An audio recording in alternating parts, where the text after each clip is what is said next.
esta noche, por este tiempo.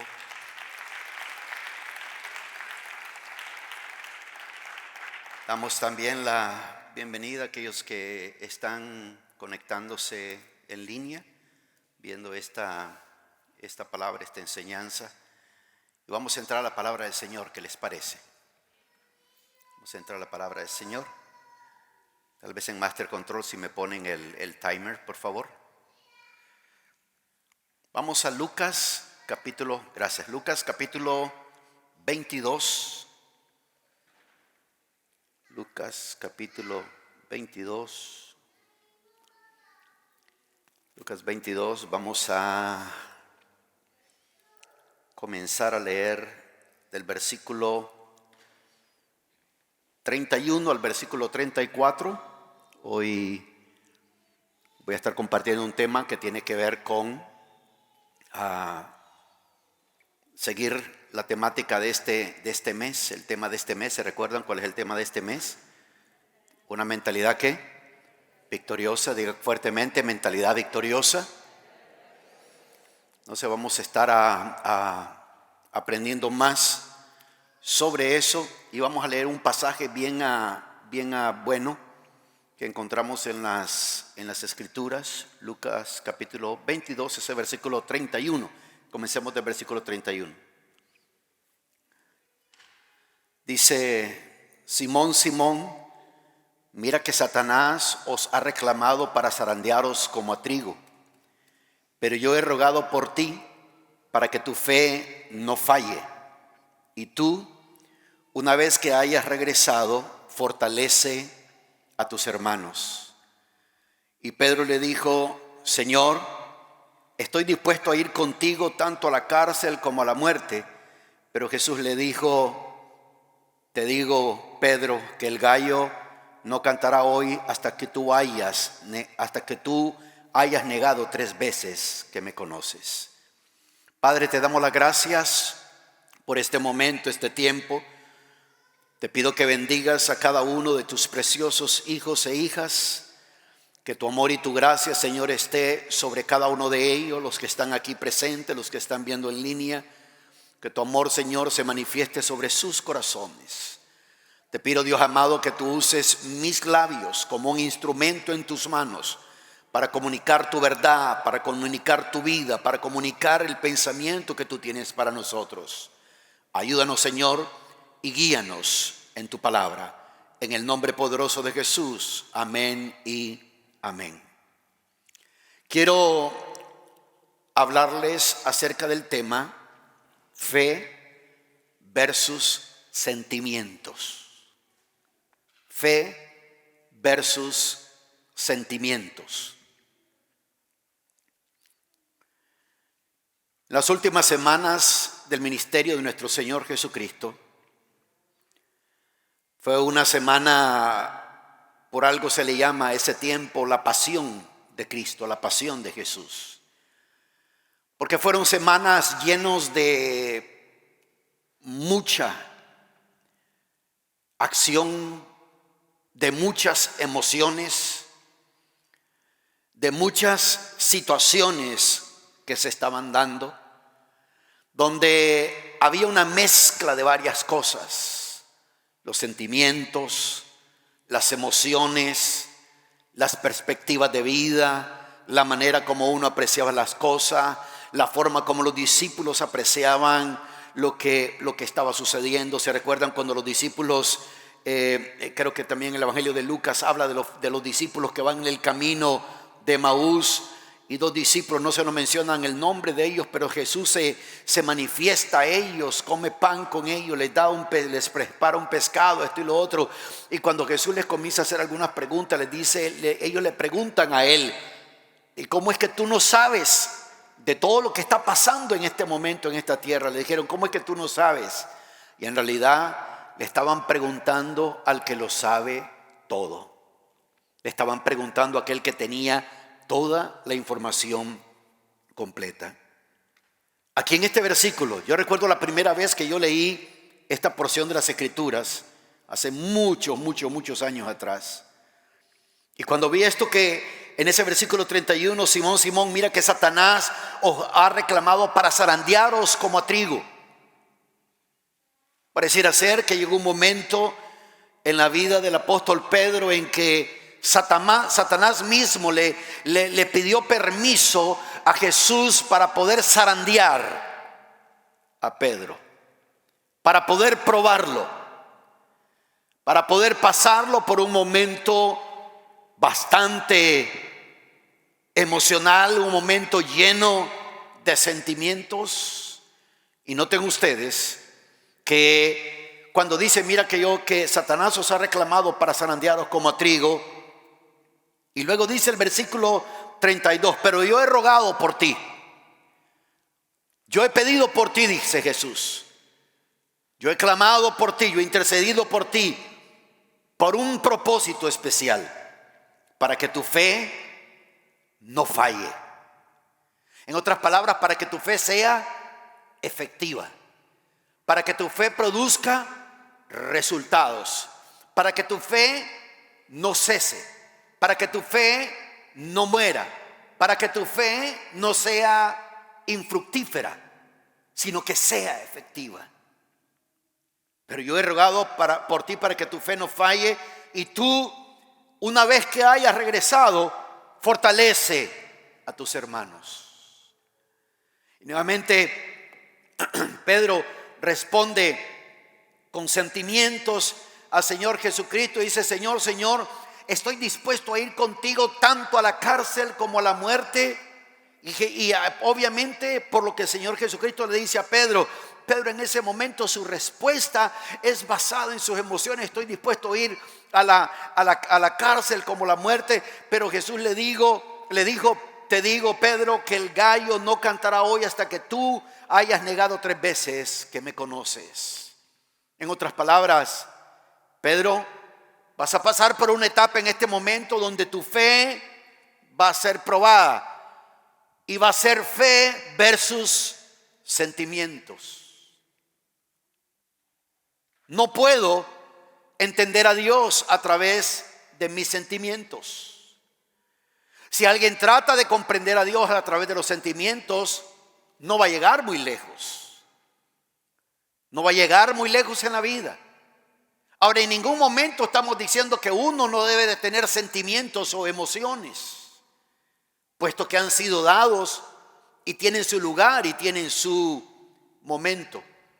Pero yo no puedo comprender a Dios a través de mis sentimientos o de mis emociones. Solamente puedo comprender a Dios o tener una cierta información de lo que Dios es a través de lo que la palabra dice de Dios. Dios es todo lo que la palabra dice que Él es. ¿Cuántos dicen amén a eso? Eso es Dios. Todo lo que la palabra dice, lo que Él es, eso es. Esa es una gran verdad. Y a Dios no le podemos conocer a través de estados de ánimos, a través de meramente emociones. Yo quiero tener cuidado con esto, ¿no? Porque cuando digo emociones no significa que no vamos a quebrantarnos delante de Dios, que no vamos a percibir la presencia de Dios cuando de pronto Él se está moviendo de una forma bien peculiar. Yo le decía a Abraham cuando iban bajando, le decía, yo pensé que iban a continuar, porque percibía que había una atmósfera para estar adorando a Dios. Obviamente estamos transmitiendo y tenemos un tiempo por el cual nos guiamos. Y debe de haber ese momento de expresar nuestras emociones a Dios. Pero las emociones nunca fueron dadas para guiarnos. Los sentimientos nunca fueron dados para guiarnos en la vida.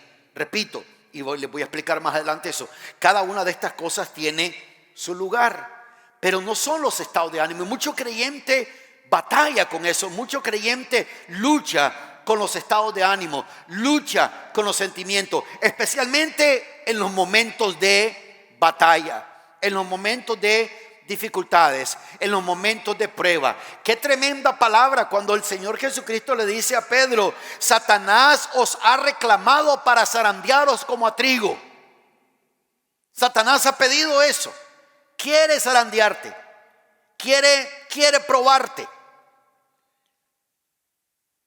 La Nueva Traducción Viviente dice: Satanás ha pedido zarandear a cada uno de ustedes como si fueran trigo. En la traducción, el lenguaje actual dice: Pedro, escucha bien, Satanás ha pedido permiso a Dios para ponerles pruebas difíciles a todos ustedes, y Dios se lo ha dado. Pero yo he pedido a Dios que te ayude para que te mantengas firme. Por un tiempo vas a dejarme solo, pero después cambiarás. Aleluya. Cuando eso pase, ayudarás a tus compañeros para que siempre se mantengan fieles a mí. Porque de eso se trata cuando uno pasa por una dificultad, por una situación. El Señor Jesucristo le dijo a Pedro: yo he pedido que tu fe no falte, que tu fe no falle. Cuando el Señor habla de esto, está hablando de que la fe es algo efectivo. Y hoy solamente le voy a dar 3 puntos. ¿Cuántos dan gloria a Dios que solo van a ser 3 puntos? Pero cada uno de estos puntos traen su familia de puntitos. Aleluya. Amén. No, pero vamos a salir aquí a un buen tiempo. El diccionario define la palabra sentimientos como estado afectivo del ánimo producido por causas que lo impresionan vivamente. Repito, estado afectivo del ánimo producido por causas que lo impresionan vivamente. Puede ser un problema, puede ser una dificultad, una noticia de último momento, un diagnóstico médico, una situación, una crisis, etcétera, etcétera, etcétera. Como hablábamos el domingo, de pronto es un imprevisto en el camino de la vida. Sentimientos son eso, estado afectivo del ánimo producido por causas que lo impresionan vivamente. Otra definición es también parte del ser humano opuesto a la inteligencia y la razón. Por eso es que cuando alguien se está guiando solamente por sus estados de ánimo, uno va a ver personas que dicen: pero ¿qué tiene este en la cabeza? ¿Qué tiene este en la cabeza que no entiende? Porque la persona va guiándose solamente por sus estados de ánimo o por lo que sus sentidos le están dictando, y muchas veces eso puede ir en contra de la inteligencia, en contra de la razón y sobre todo en contra de la fe. Muchas veces el ser humano quisiera conocer a Dios únicamente a través de los sentimientos. Si se sienten bien, Dios escucha, Dios está con ellos.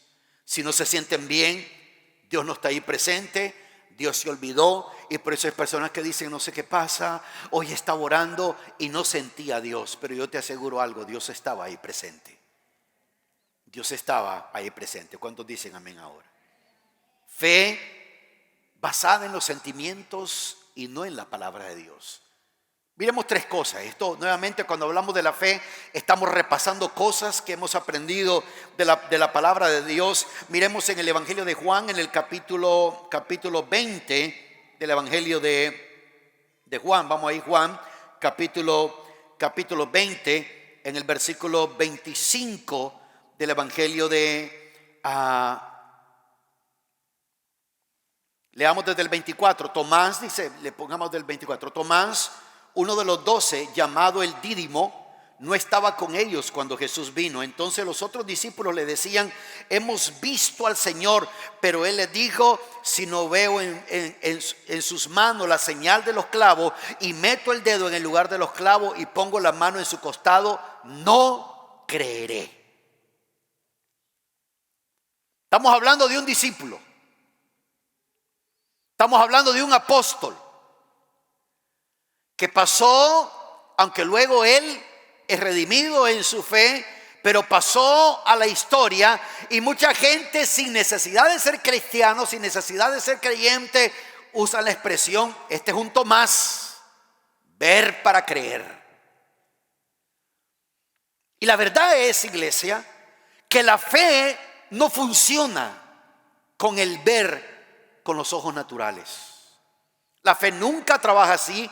La fe nunca ha trabajado de esa de esa manera. Y aquí vemos a un discípulo, a una persona, a un creyente, al cual están diciendo: hemos visto al Señor, hemos visto al Señor. El Señor había muerto, el Señor ha resucitado. Los otros discípulos también hemos visto al Señor. En otras palabras, Él ha resucitado, Él se ha levantado, lo hemos visto. Pero Tomás dijo: si no veo en sus manos la señal de los clavos. Le he explicado esto, iglesia. Noten ustedes: si no veo en sus manos la señal de los clavos. Y no se quedó solamente con eso. Fue más allá. O sea, quiere ver la señal de los clavos. Y además de la señal de los clavos, quiere meter el dedo en el lugar de los clavos. Como diciendo: quiero ver si no fue pintado. Quiero ver si no es una ilusión, un truco. Quiero meter el dedo ahí, en esa herida. Y pongo la mano en su costado, donde se recuerdan el soldado que con la lanza abre el costado del Señor Jesucristo. Tomás está diciendo: voy a meter mi dedo en la herida de su mano y quiero poner mi mano en su costado. Y si siento eso, creo. Pero si no hago eso, no creeré. No creeré. Esta es una fe basada en los sentimientos. Una fe basada en lo que los sentimientos decían. Eso es lo primero. Esa fe basada en lo que los sentimientos decían. La famosa fe de Tomás. La fe de Tomás. Él confiaba en lo que podía ver. Él confiaba en lo que podía tocar. No en lo que Dios tenía que decirle. No en lo que Dios quería mostrarle. Por eso es que cada vez que estamos luchando con algo, batallando con algo, quiero que sepan, amados hermanos, el apóstol Pablo, cuando le habla a Timoteo acerca de la fe, le dice: pelea la buena batalla de la fe. Es una batalla donde van a ir incluidos emociones, estados de ánimos, información correcta, información incorrecta, etcétera, etcétera, etcétera. Pero cuando hablamos de fe versus sentimiento, la fe basada en los sentimientos es la fe que está diciendo: yo necesito ver, yo necesito tocar para creer. Por eso que hay muchos creyentes que no creen en lo que la palabra dice, que no creen en lo que la palabra habla. Como dirían por ahí, gente práctica. Es que yo soy bien práctico. Gente práctica. Hay que ser práctico en otras cosas. Pero en lo que requiere la fe, uno tiene que entender que la fe real está basada en la palabra de Dios. Ahí es donde está la fe real. La fe real está basada en la palabra de Dios. Diga fuerte conmigo: la fe real está basada en la palabra de Dios. Así que eso es lo primero.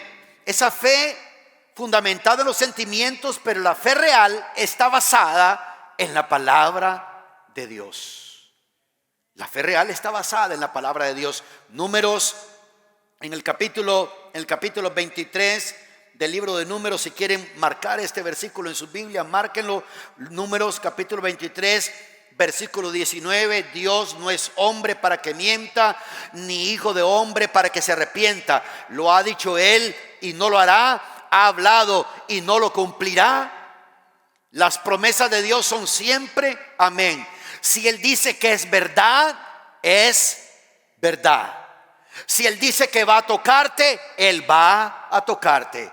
Si Él dice yo te voy a ayudar, es porque Él te va a ayudar. Si Él dice yo te sostendré, es porque Él te sostendrá. Independientemente de lo que me digan mis emociones, independientemente de lo que me digan mis estados de ánimo. Por eso es que es bien importante en el momento que viene esa batalla, orar de acuerdo a la palabra del Señor. Tu palabra dice esto, tu palabra dice lo otro. Cuando el Señor Jesucristo fue tentado por el diablo con la palabra, ¿cómo respondía el Señor Jesucristo? Con la palabra. Escrito está, dice esto, y él respondía, también escrito está. Porque la fe real está basada en la palabra de Dios. Si Dios dice que me oye, entonces Él me oye. Y no tengo por qué en el momento de estar orando, independientemente de cómo me sienta, decir: Señor, yo no sé si me oíste. Uno termina esa oración en el nombre de Jesús diciendo: Padre, en el nombre de Jesús, aunque mis emociones quieren dictar lo contrario, yo me baso en tu palabra. Tu palabra dice que tú escuchas la oración del justo. Gracias, Padre, por permitirme orar. Gracias, Padre, por permitirme comunicarme contigo. Gracias, Padre, porque me has escuchado. La oración del justo puede mucho. Amén. Si Él dice que soy sano, entonces soy sano. Y la batalla es de que vamos a estar peleando contra lo que nuestro cuerpo físico nos está dictando. Lo que nuestro cuerpo nos está diciendo. Hay momentos en que yo he estado predicando con tremendos dolores en el cuerpo, con tremendos retos en el cuerpo, pero ustedes no me van a escuchar quejarme, porque estoy declarando lo contrario. Estoy declarando de que Dios está haciendo algo, de que el Señor está trabajando de una manera especial. ¿Cuántos dicen amén a eso? Porque si Él lo dijo, Él lo va a cumplir. Si Él lo prometió, Él lo va a llevar a cabo. Si está en su palabra, entonces así ha sido, así es y así será. Esa es la fe real que está basada en la palabra de Dios. Dile un aplauso fuerte al Señor. En el libro de Hebreos capítulo 6, en el versículo 18 dice de esta manera: afinquen por dos cosas inmutables, en las cuales es imposible que Dios mienta. Los que hemos buscado refugio. ¿Cuántos hemos buscado refugio en el Señor? ¿Cuántos hemos buscado refugio en el Señor?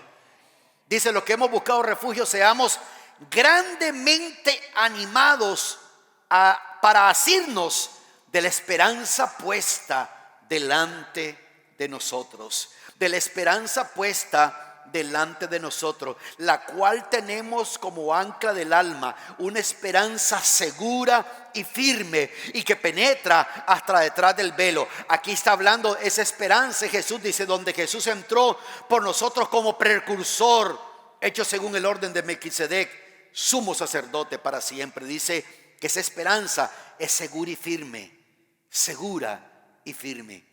Cuando el apóstol habla de este tipo de esperanza, Colosenses capítulo 1 contiene uno de los versículos más poderosos que un creyente puede leer. Colosenses capítulo 1, versículos 21 al 23, y luego leo lo demás. Dice: y aunque vosotros antes estabas lejos y erais de ánimo hostil, ocupados en malas obras, sin embargo, ahora Él, ¿quién es Él? ¿Quién es Él, iglesia? Jesús. Ahora Él os ha reconciliado en su cuerpo de carne mediante su muerte, a fin de presentaros santos, sin mancha e irreprensibles delante de Él, si en verdad permanecéis en la fe, bien cimentados y constantes, sin moveros de la esperanza del evangelio. Diga fuertemente conmigo: hay una esperanza en el evangelio. Una vez más, hay una esperanza en el evangelio. Dice: sin moveros de la esperanza del evangelio que habéis oído, que fue proclamado a toda la creación debajo del cielo, y del cual yo, Pablo, fui hecho ministro. Hay de una esperanza. No tengan ustedes esto, porque le voy a leer un versículo bien clave adelante. No tengan ustedes esto, iglesia. Dice: la esperanza del evangelio que habéis oído. El evangelio que oímos contiene una esperanza que fue proclamado, dice, proclamado a toda la creación debajo del cielo, y del cual yo, Pablo, fui hecho ministro. Dice el versículo 24: ahora me alegro de mi sufrimiento por vosotros, y en mi carne, completando lo que falta de las aflicciones de Cristo, hago mi parte por su cuerpo, que es la iglesia, de la cual fui hecho ministro conforme a la administración de Dios que me fue dada para beneficio vuestro, a fin de llevar a cabo la predicación de la palabra de Dios. La predicación de la palabra de Dios, es decir, nos dice cuál es esa predicación de la palabra de Dios. Es decir, el misterio que ha estado oculto desde los siglos y generaciones pasadas. Nos va a hablar de un misterio que ha estado oculto desde los siglos y generaciones pasadas, pero que ahora ha sido manifestado a sus santos. Ese misterio, ¿a cuánto nos gusta descubrir misterios? Vamos, ¿a cuántos? No me digan, no, a mí no me gusta. Cuando algo es un misterio, cuando alguien dice, espérate que estoy viendo esta película de misterio, y uno está ahí clavado en aquello. Aquí el apóstol nos está hablando de un misterio que ha estado oculto. Ese misterio estuvo oculto desde los siglos y generaciones pasadas, pero dice que ese misterio ha sido manifestado a sus santos. A sus santos se le manifestó ese misterio. ¿Cuál es ese misterio?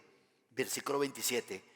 A quienes Dios quiso dar a conocer cuáles son las riquezas de la gloria de este misterio entre los gentiles, que es Cristo en vosotros, la esperanza de gloria. Cristo en vosotros, la esperanza de gloria. Ese misterio ahora está en nosotros. Cristo, la esperanza de gloria. Así que cualquiera puede creer lo que puede sentir, lo que puede oír, lo que puede ver, pero vivimos y operamos en el reino físico, pero lo que estamos hablando de la fe funciona en el mundo espiritual. En el mundo espiritual andamos por fe. La Biblia dice porque andamos por fe y no por vista. Andamos por fe. Tu caminata, mi caminata en la vida es por fe, no por vista. Es por fe. Es decir, si soy guiado por la fe, soy guiado por la palabra de Dios. Soy guiado por lo que dice la palabra de Dios. No mis sentimientos, no mis estados de ánimo, no mis emociones, sino lo que dice la palabra. Si la palabra dice yo soy tu ayudador, significa que nunca voy a estar sin ayuda. Amén.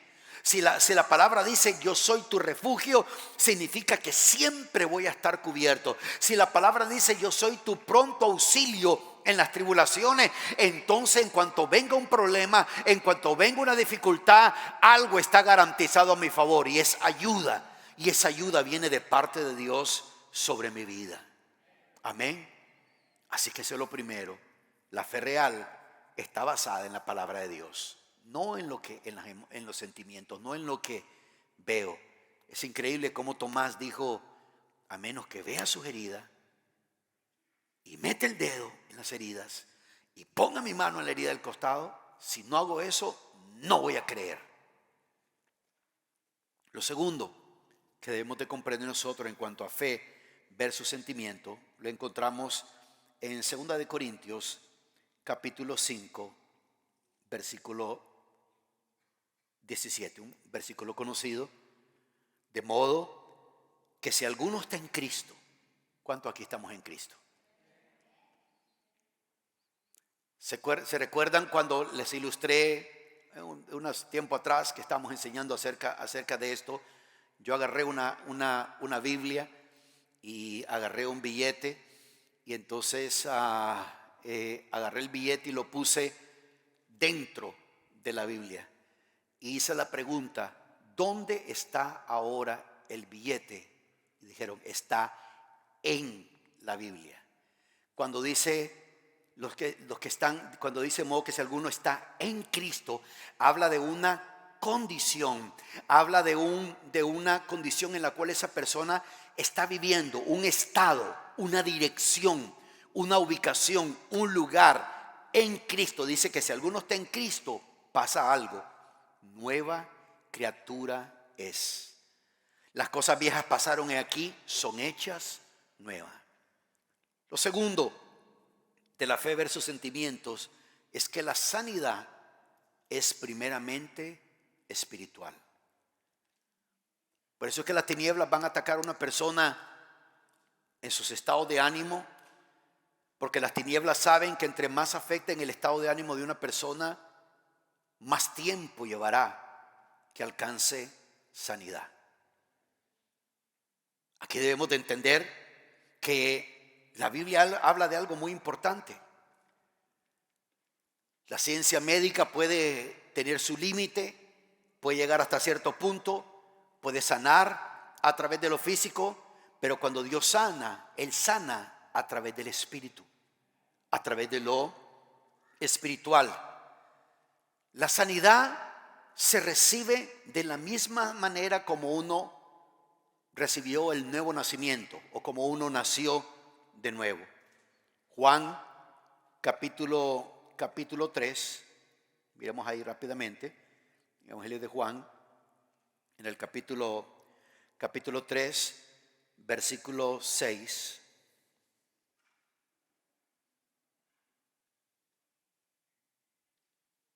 Juan capítulo 6, en el capítulo 3, versículo 6, dice: lo que es nacido de la carne, ¿qué pasa?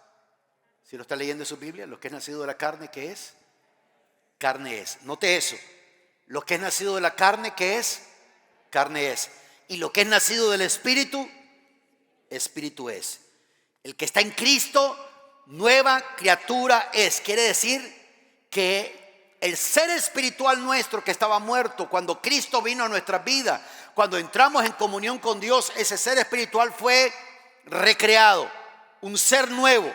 Y ese ser recibió algo muy importante. Juan 3:16, un pasaje muy conocido por todos, porque de tal manera amó Dios al mundo que dio a su Hijo unigénito para que todo aquel que crea en Él no se pierda, mas tenga ¿qué cosa? Vida como eterna.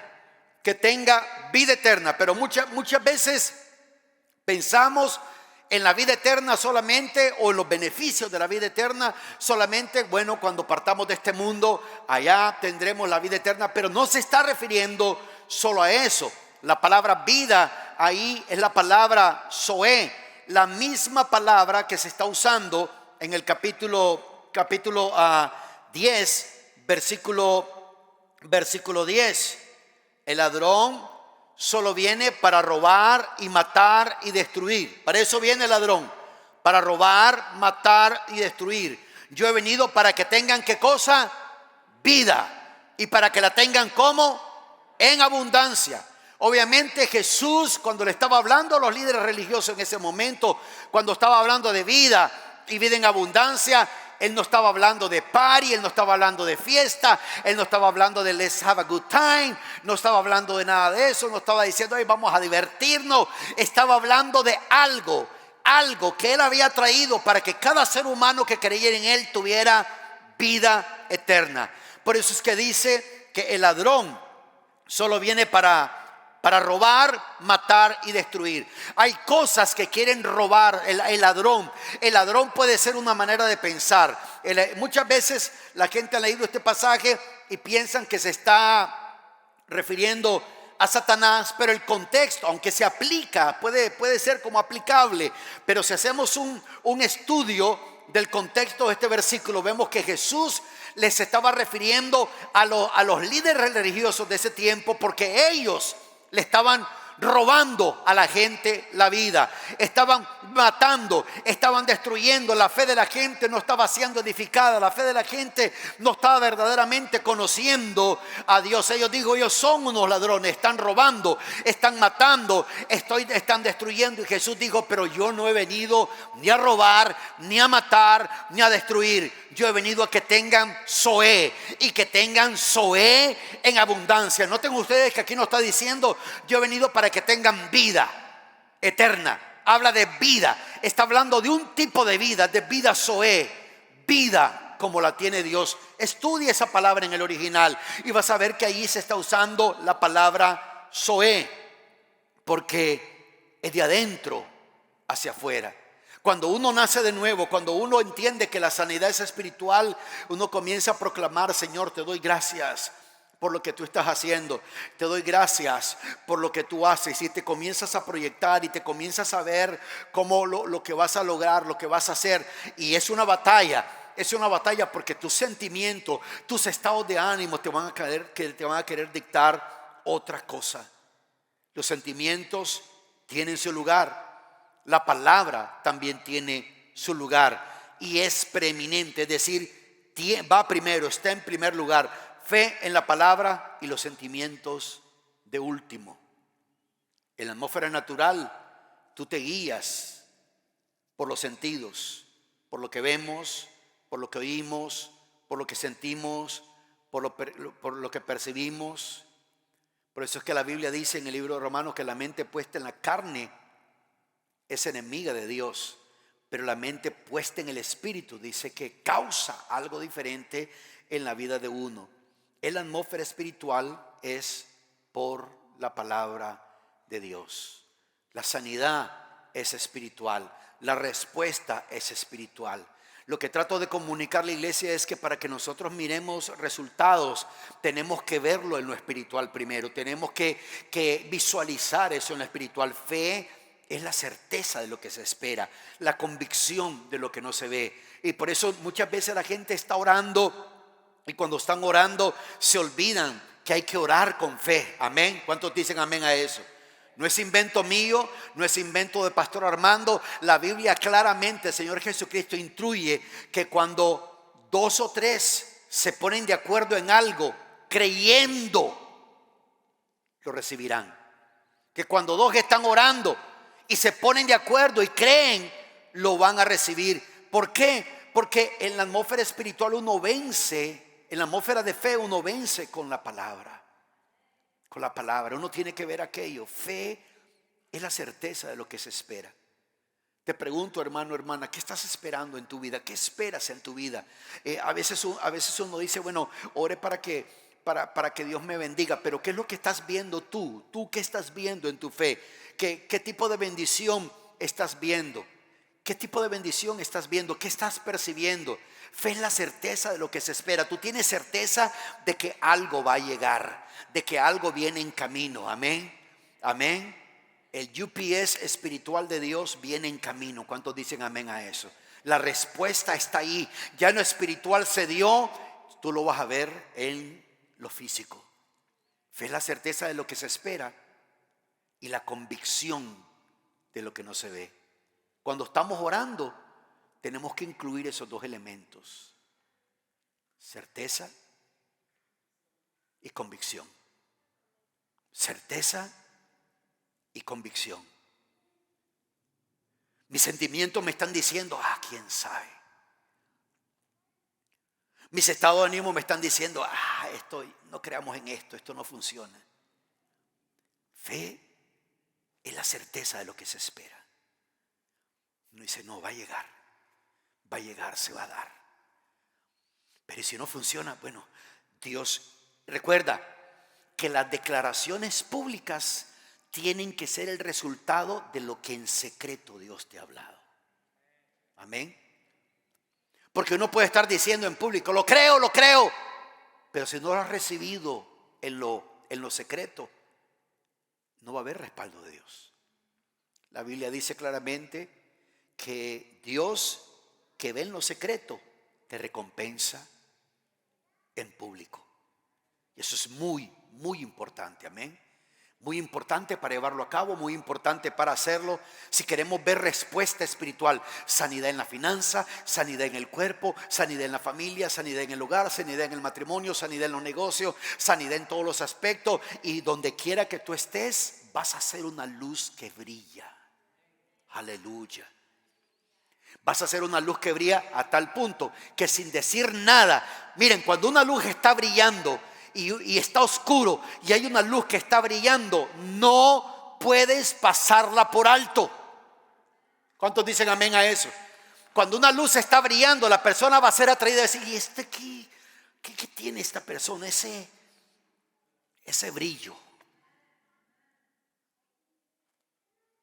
Como dirían coloquialmente en México, esa vibra. Pero no es vibra, es la vida de Dios. Es la vida de Dios. Para ellos puede ser vibra. Y más adelante el Espíritu los va a hacer vibrar, aleluya. Pero para ti es la vida de Dios. Recuerda eso, cada vez que vayamos a orar, cada vez que estemos haciéndolo, recuerda esto: fe es la certeza de lo que se espera y la convicción de lo que no se ve. La mayoría de los milagros que son reportados en los evangelios, la mayoría de ellos terminan diciendo: tu fe te ha sanado, tu fe te ha curado, tu fe, tu fe, tu fe. Porque cada vez que oramos con el Señor debemos de hacerlo en fe, y tenemos que entender cuál es los elementos que tiene la fe: certeza y convicción.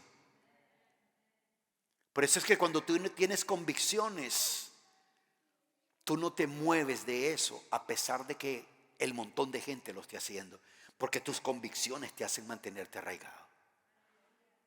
Amén. Número 3. ¿Cuántos dan gloria a Dios porque voy al número 3? Salmo 103.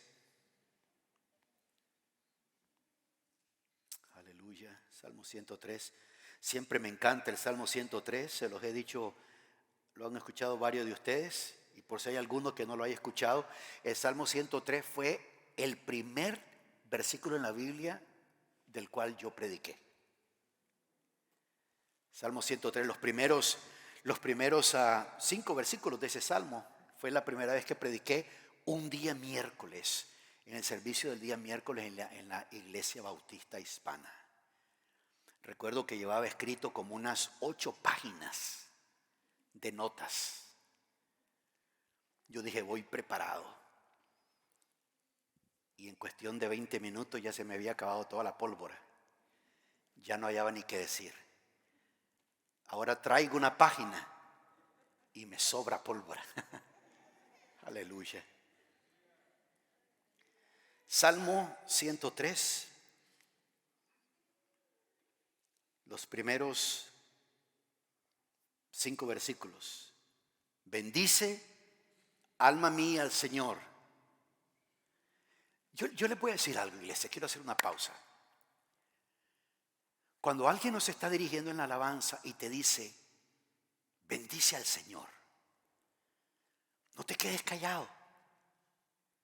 Porque no es de que el que está dirigiendo ahora, pues bueno, nos están diciendo bendice. Y aquí nos dice lo que es bendecir así. No solamente decir: te bendigo, Señor. Porque hay un principio: el mayor bendice al menor. Pero aquí nos está diciendo algo: bendice, alma mía, al Señor, y bendiga todo mi ser su santo nombre. Bendice, alma mía, al Señor, y no olvides ninguno de sus beneficios. Él es el que perdona todas tus iniquidades, el que sana todas tus enfermedades, el que rescata de la fosa tu vida, el que te corona de bondad y compasión, el que colma de bienes tus años para que tu juventud se renueve como el águila. El Señor hace justicia y juicio a favor de todos los oprimidos. En este salmo, en los primeros versículos, especialmente los primeros 4 versículos, encontramos, y esto es lo número 3, como una fórmula de la fe. Como una fórmula de la fe. Noten ustedes que el salmista no dice: bendice, oh espíritu mío, al Señor. Dice: bendice, alma mía, al Señor.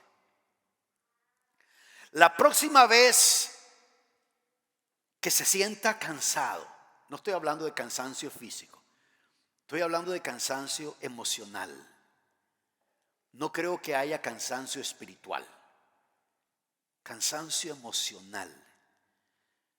Estás cansado, estás drenado y necesitas buscar del Señor. Comienza a poner alabanzas. Y cuando pones las alabanzas, que alguien esté ministrando al Señor, comienza tú también a ministrar al Señor. Obviamente tienes que escoger algo donde verdaderamente esa persona, ese hombre o esa mujer que estás escuchando cantar es un tañedor, no un tiñedor, tañedor. Un tañedor en el Antiguo Testamento era un músico ungido, que cuando esa persona comenzaba a cantar atraía la presencia de Dios. ¿Se recuerdan que Eliseo estaba enojado? ¿Cómo estaba Eliseo? Enojado. Y tenía que dar una palabra profética y estaba enojado. Y le dijo a aquel rey: si no fuera por el rey fulano de tal, ni te vuelvo ni a ver. Así le dijo. Y luego dijo, tráigame un músico. Y le trajeron un tañedor. Y cuando el músico comenzó a tocar, Eliseo dice, así dice el Señor. Cada vez que estés en una situación así, ten la palabra de Dios para cada situación. Cree en la palabra de Dios. Mira lo que dice que Él es el que perdona todas tus iniquidades. No tiene que haber condenación en tu vida. El que sana todas tus enfermedades. Aquí dice en la Escritura, el que sana todas tus enfermedades. Él va a actuar a tu favor. Es ahí donde las circunstancias te quieren decir algo. Recuerda, el alma dice, bendice alma mía al Señor, porque en el alma, dicen algunos, es el asiento de las emociones, de los sentimientos. En el alma se encuentran. Y el salmista le está diciendo al alma, bendice. Primero dice, bendice alma mía al Señor. Y luego dice, bendiga todo mi ser su santo nombre. Y por eso es cuando nos dice, alabe al Señor, alábalo. Cuando dice, levante las manos al Señor, levanta las manos. Cuando dice, bendiga al Señor, comienza a declarar y a recordarte de esto. No olvides ninguno de sus beneficios, porque la fórmula para la fe trae beneficios. Y aunque los sentimientos nos quieran decir otra cosa, los beneficios de Dios están sobre nuestra vida. Mis amados hermanos, seguiré creyendo y siempre seguiré creyendo que mientras nosotros estemos en esta tierra y no hemos cumplido todo el plan de Dios para nuestra vida, somos inmortales. Somos inmortales. Una vez que hemos llevado a cabo su obra, su tarea, ya no necesitamos estar aquí. Pero si el Señor requiere de nosotros, si el Señor requiere que sigamos predicando el evangelio, que sigamos hablando la palabra del Señor, que tú seas luz donde quiera que estés, que tú seas bendición donde quiera que estés, tú te tienes que recordar de esta fórmula para la fe, lo que les dije, certeza y convicción. Y cuando tú estás orando, no te olvidas de ninguno de sus beneficios. ¿Qué vas a hacer allá a la iglesia? A perder el tiempo. No vienes a perder el tiempo. Hay muchos beneficios. Diga conmigo, beneficios. Esa es una palabra muy importante cuando alguien está agarrando un trabajo. No lo vayas a perder. Ese trabajo tiene buenos. Mira, aplica para esta posición porque tiene buenos.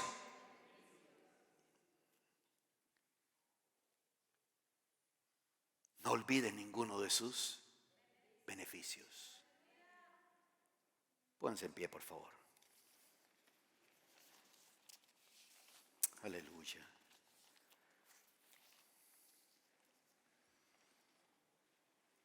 Tres cosas les dije. La fe real está basada en la palabra de Dios. Lo segundo es que la sanidad es espiritual. Sí, los sentimientos tienen su lugar, pero también la palabra de Dios tiene su lugar. Lo tercero que hemos dicho sobre la fórmula de la fe es que debemos siempre nosotros recordarnos de los beneficios del Señor y rehusarnos a aceptar las circunstancias o lo que nuestros sentimientos quieren dictarnos. Si Él dice, yo soy tu ayudador, Él nos va a ayudar. ¿Cuántos dicen amén?